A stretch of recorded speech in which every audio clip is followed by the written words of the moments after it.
Beginilah keadaan anak-anak anggota Karang Taruna di kampungku jika sedang beronda malam. Bernyanyi sambil bermain gitar, gaple, mengobrol, tertawa bersama. Hanya untuk menghilangkan rasa bosan ketika menunggu waktu ronda malam. Sampai beredarlah cerita itu, yang juga sampai ke telingaku dari warga lainnya. Dan kegiatan ronda malam pun mulai padam. Awalnya aku tak percaya dengan cerita itu, dan tidak percaya bahwa mereka yang tidak terlihat itu ada.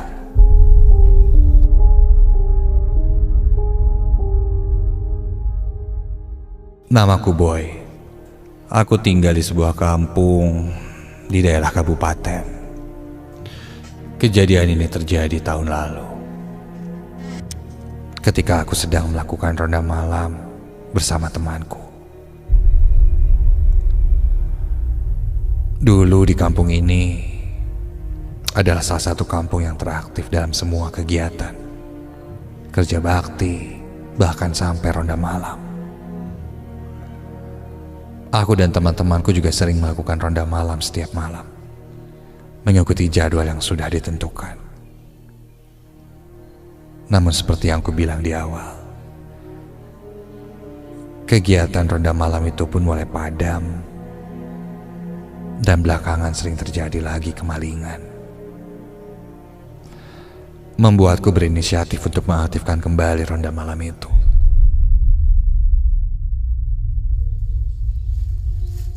Guys, sekarang kondisinya kan udah mulai rawan lagi nih. Kalau kita nggak ada ronda lagi, kemungkinan maling-maling makin keliaran. Ya kan?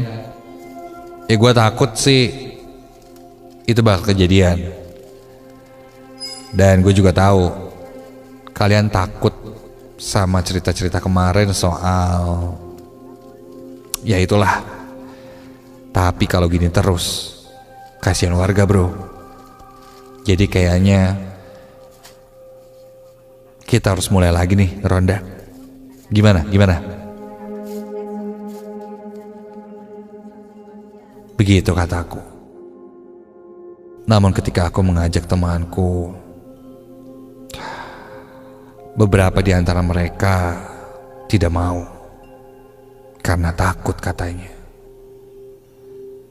Tapi ada beberapa orang lainnya yang setuju dengan ideku itu.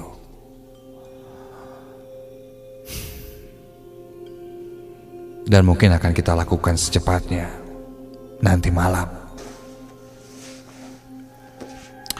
Yaudah, oke. Nanti gue laporan dulu ke Pak RT. Pokoknya ntar malam kita mulai. Makasih banget ya udah mau bantu. Jam 10 ya, kita mulai ngeronda lagi, oke? Sikat.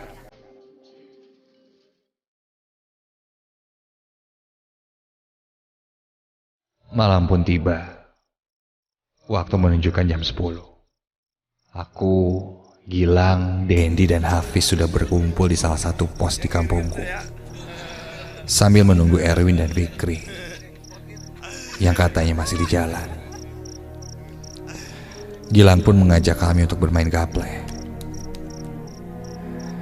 Sekitar jam 12:30 nanti, kita baru mulai berkeliling kampung. Kami asik bermain, sampai aku baru teringat malam itu malam Jumat.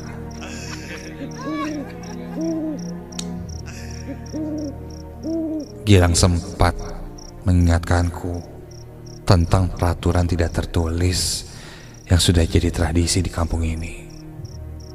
Ketika malam Jumat, tidak boleh keluar rumah lebih dari jam 9 malam. Tentu tidak untuk kami. Malam itu kami sedang meronda. Mitos yang mungkin hanya mitos. Tak lama ketika kami bermain gaple, Erwin dan Fikri pun datang.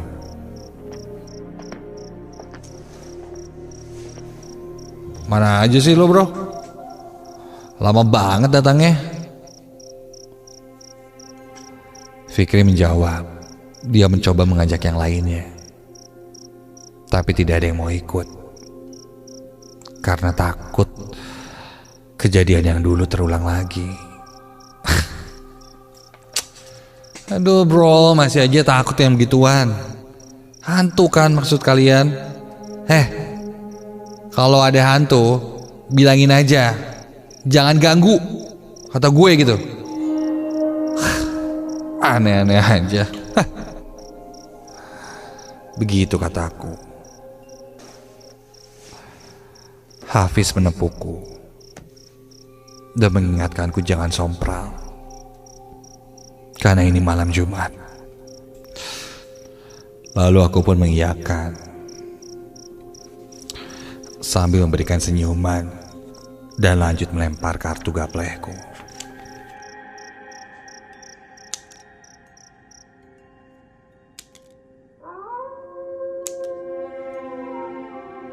Tak terasa waktu menunjukkan jam 1:30 pagi. Aku mengajak mereka agar bersiap-siap untuk ronda berkeliling. Kita pun membagi tugas. Ada yang menunggu di pos dan sisanya berkeliling kampung. Malam itu angin terasa lebih dingin dari biasanya. Sesekali terdengar suara gemuruh di langit.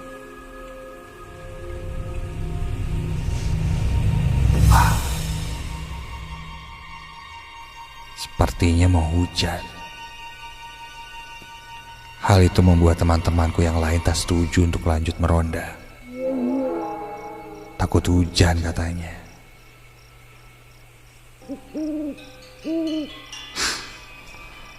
Udah, santai aja, gak bakalan hujan kok. Atau sebenarnya kalian bukan takut hujan ya, tapi takut setan kan? Iya kan? Udahlah, yuk buruan. Begitu kataku. Kami pun lanjut berjalan. Setelah sampai di pertengahan kampung, kami berpencar. Aku dan Hafiz berpatroli ke arah yang sedikit gelap. Semakin jauh kami berjalan, penerangan semakin berkurang. Hanya dibantu oleh lampu senterku saja. Tiba-tiba Hafiz bilang ingin buang air kecil. Dia pun pergi ke semak-semak sementara aku menunggunya.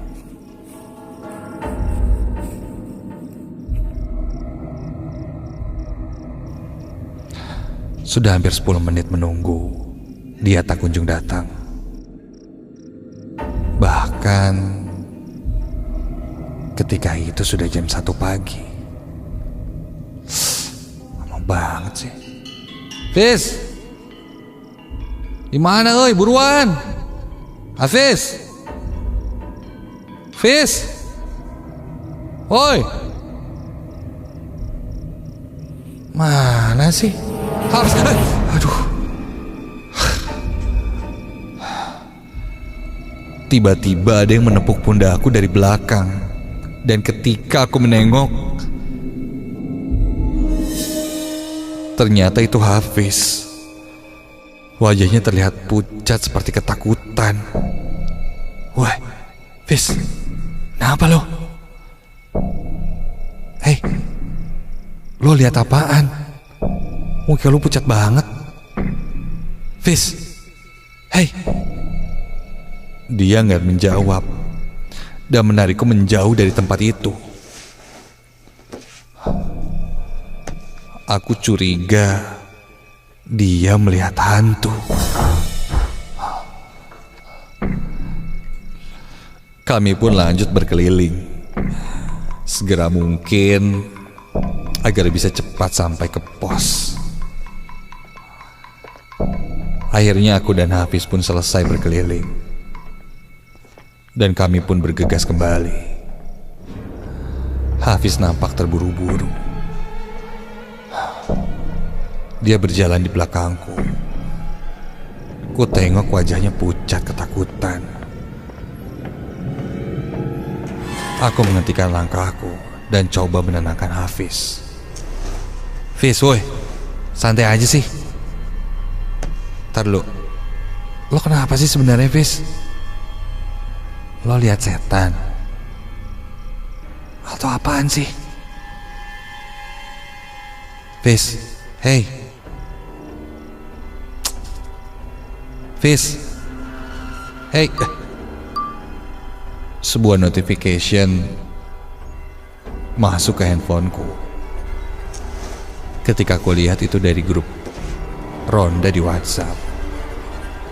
Gilang menanyakanku di mana. Aku pun lalu menjawab, bentar lagi sampai, lagi jalan sama Hafiz. Sam. Aku pun memasukkan lagi handphoneku ke kantong celana dan lanjut mengajak Hafiz berjalan. Dia berjalan di belakangku. Baru beberapa langkah, handphoneku berbunyi lagi. Kali ini notifikasi masuk berkali-kali. Apaan banget sih anak-anak nih? Berisik. Notif handphoneku terus berbunyi, memaksa aku untuk membuka handphone itu. Dan ku baca. Teman-temanku bilang, cepetan lari, balik ke pos, buruan. Itu bukan Hafiz. Hafiz udah di pos dari tadi. Dan terakhir di grup itu mereka mengirimkan foto.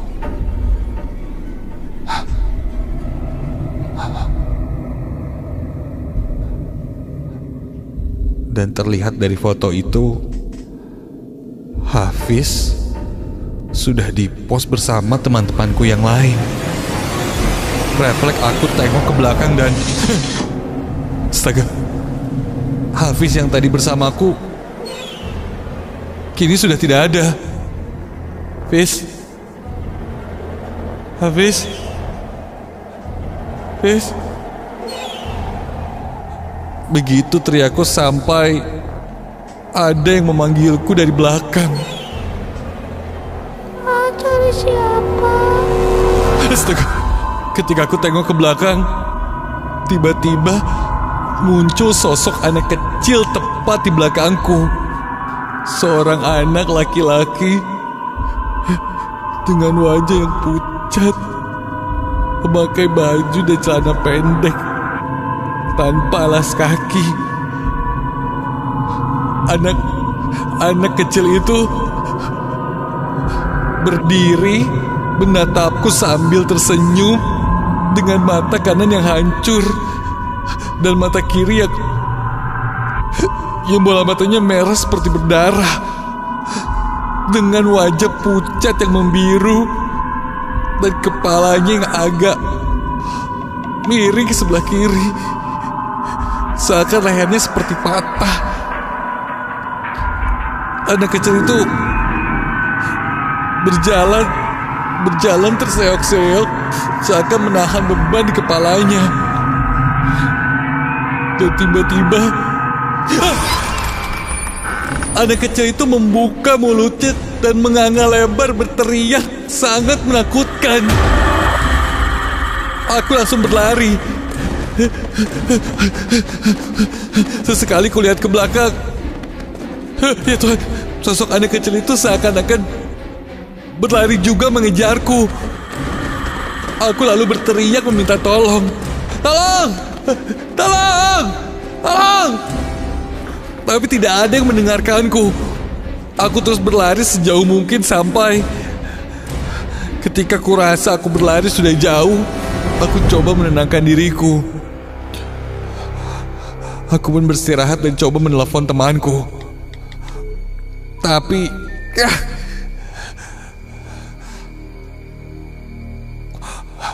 semuanya seperti di luar jangkauan. Aneh, tadi kan bisa. Aku pun diam di dekat pohon besar sambil beristirahat. Sampai aku merasa ada sesuatu yang aneh. Loh, ini kan... Ketika aku lihat ke sekeliling, aku baru sadar ini tempat saat aku bertemu sosok anak kecil tadi. Oh, kenapa kesini lagi?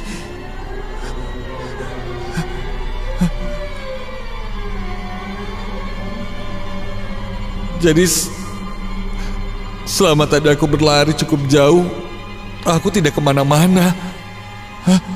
Aneh. Kini terasa ada hembusan nafas dari dekat telingaku. Sambil berkata, Ini dia.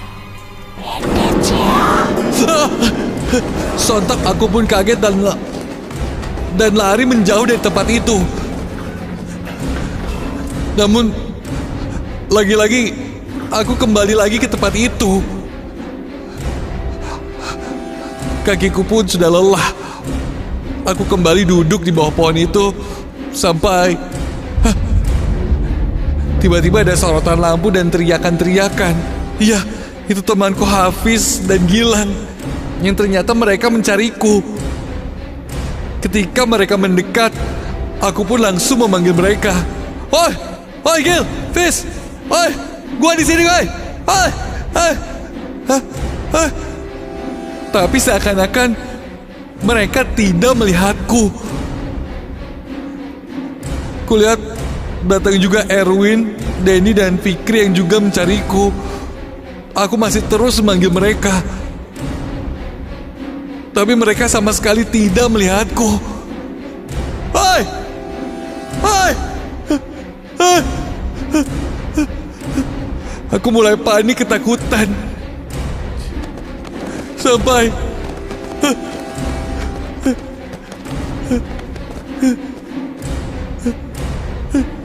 terasa ada sebuah tangan yang muncul di antara leher kepalaku.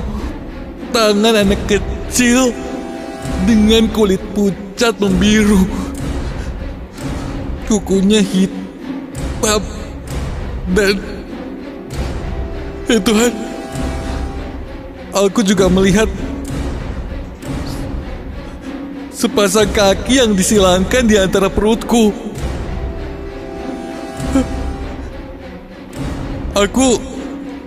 Aku menggendong anak kecil itu. Panik, aku langsung berlari. Entah berlari kemana, yang penting berlari menjauh dari pohon itu. Sambil terus meronta agar sosok anak kecil itu tidak menempel di punggungku. Sampai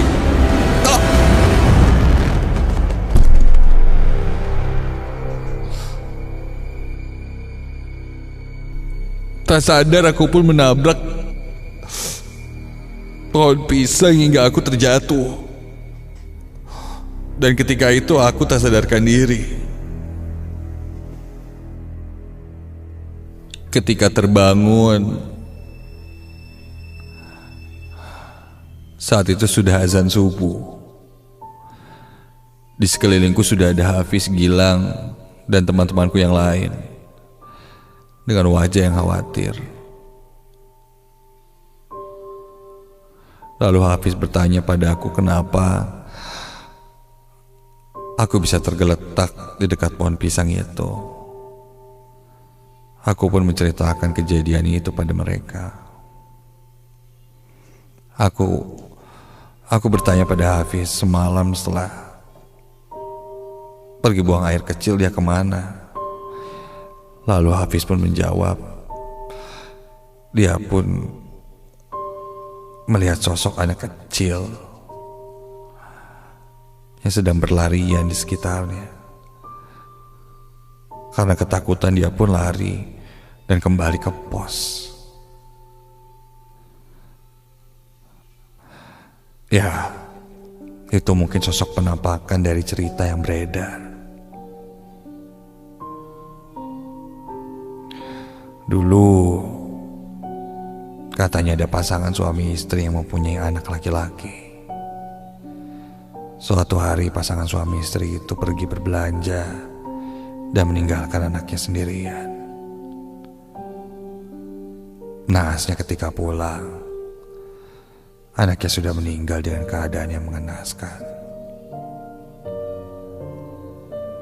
Mukanya pucat dan biru karena digantung. Mungkin tergantung di pohon itu. Lalu Hafiz pun berkata, itu yang menyebabkan semua anggota Karang Taruna ini tidak mau meronda.